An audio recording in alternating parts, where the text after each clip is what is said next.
This is another one of those small niche formulas that we run into in supply chain, but it typically falls in the area of budgeting.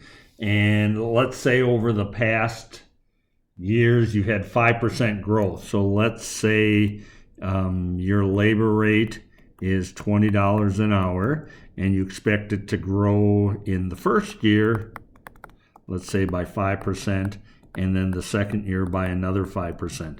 So when there's constant growth, the question, is 5% on top of a 5% growth. So you could do $20 an hour times 1.05, and then when you get for an answer again, you could multiply by 1.05 again.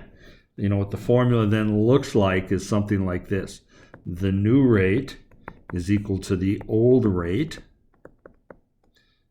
multiplied by 1 plus the growth rate to raise to the number of periods, in our case 2 periods. So if we plugged in numbers, the new rate is equal to the old rate of $20 an hour multiplied by 1 plus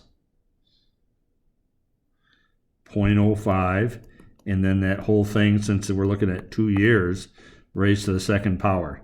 So it's 20 times 1.05 squared.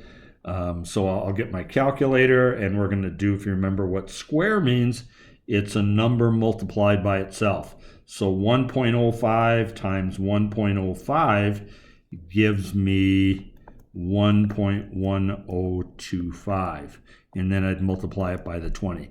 Now, if you remember, this 105 twice here, this is no different than taking the 20 times 1.05% to add on 5% more, and then you multiply it again for the second year by 1.05. So we're multiplying 1.05 twice.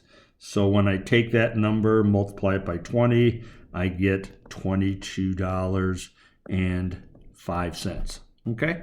Over 2 years. So that's how you'd budget or increase any number on budgeting when you've got constant growth year over year.